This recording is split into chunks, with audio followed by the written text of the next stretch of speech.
بسم اللہ الرحمن الرحیم۔ السلام علیکم ورحمۃ اللہ وبرکاتہ۔ معزز ناظرین کرام، آج کی اس ویڈیو میں ہم آپ کے سامنے رسول اللہ صلی اللہ علیہ وسلم کے بچپن کا ایک دلچسپ واقعہ بیان کریں گے۔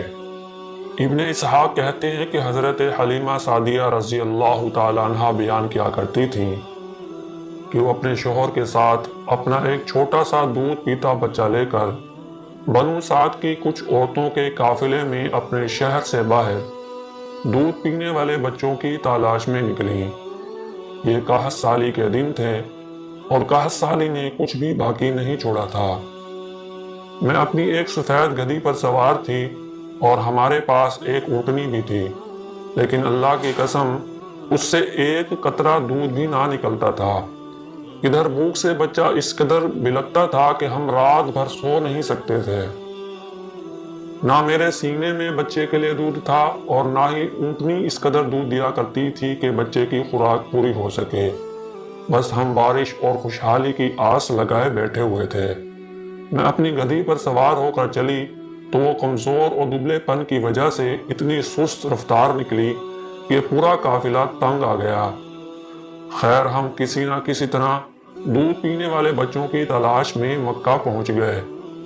پھر ہم میں سے کوئی عورت ایسی نہیں تھی جس کو رسول اللہ صلی اللہ علیہ وسلم پیش نہ کیے گئے ہوں، مگر جب اسے بتایا جاتا کہ آپ صلی اللہ علیہ وسلم یتیم ہیں تو آپ صلی اللہ علیہ وسلم کو لینے سے انکار کر دیتی، کیونکہ ہم بچے کے والد سے مال و زر کی امید رکھتے تھے۔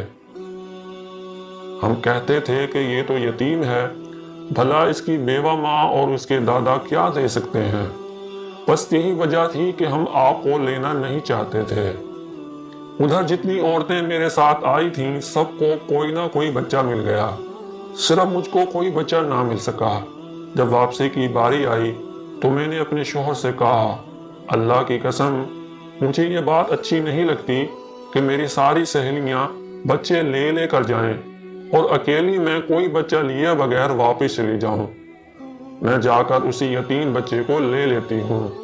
شوہر نے کہا کہ کوئی حرج کی بات نہیں ہے، ممکن ہے اللہ اسی میں ہمارے لیے برکت دے دے۔ اس کے بعد میں نے جا کر بچہ لے لیا، اور محض اس وجہ سے لے لیا کہ کوئی اور بچہ مجھے نہیں مل رہا تھا۔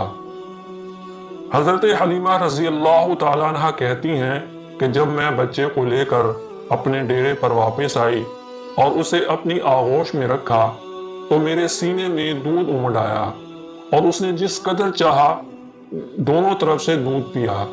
اس کے ساتھ اس کے بھائی نے بھی سیر ہو کر دودھ پیا، پھر دونوں سو گئے۔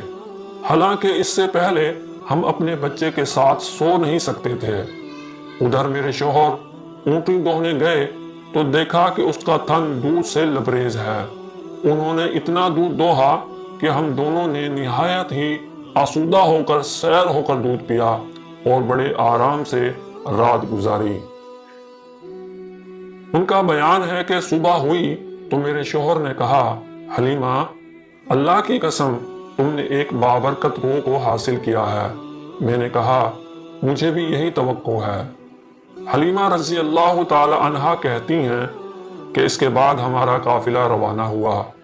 میں اپنی اسی خستہ حال گدھی پر سوار ہوئی جو چل بھی نہیں سکتی تھی، اور اس بچے کو اپنے ساتھ لے لیا۔ لیکن اب وہی گدھی اللہ کی قسم پورے قافلے کو کاٹ کر اس طرح آگے نکل گئی کہ کوئی بھی گدھا اس کے برابر نہیں پہنچ سکا۔ یہاں تک کہ میری سہیلیاں مجھ سے کہنے لگیں، او ابو زبیب کی بیٹی، ارے یہ کیا ہے، ذرا ہم پر مہربانی کر، آخر تیری یہ وہی گدھی تو ہے اس پر تو سوار ہو کر آئی تھی؟ تو میں کہتی، ہاں ہاں بخدا یہ وہی ہے۔ وہ کہتی، اس کا یقیناً کوئی خاص معاملہ ہے۔ پھر ہم بنو سعد میں اپنے گھروں کو واپس آ گئے۔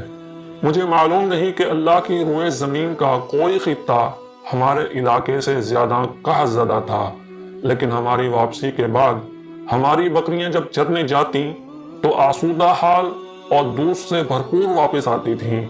ہم دودھ دوہتے اور پیتے، جبکہ کسی اور انسان کو دودھ کا ایک قطرہ بھی نصیب نہیں ہوتا تھا۔ ان کے جانوروں کے تھنوں میں دودھ سرے سے آتا ہی نہیں تھا، حتیٰ کہ ہماری قوم کے شہری اپنے چرواہوں سے کہتے کہ کم بختو، جانور وہیں چرانے لے جایا کرو جہاں ابو زویب کی بیٹی کا چرواہا لے کر جاتا ہے، لیکن تب بھی ان کی بکریاں بھوکی ہی واپس آتی، ان کے اندر ایک قطرہ بھی دودھ نہ رہتا تھا، جبکہ میری بکریاں آسودہ اور دودھ سے بھرپور واپس آتی تھیں۔ اس طرح ہم اللہ کی طرف سے مسلسل اضافے اور خیر کا مشاہدہ کر رہے تھے، یہاں تک کہ اس بچے کے 2 سال پورے ہو گئے اور میں نے دودھ چھڑا دیا۔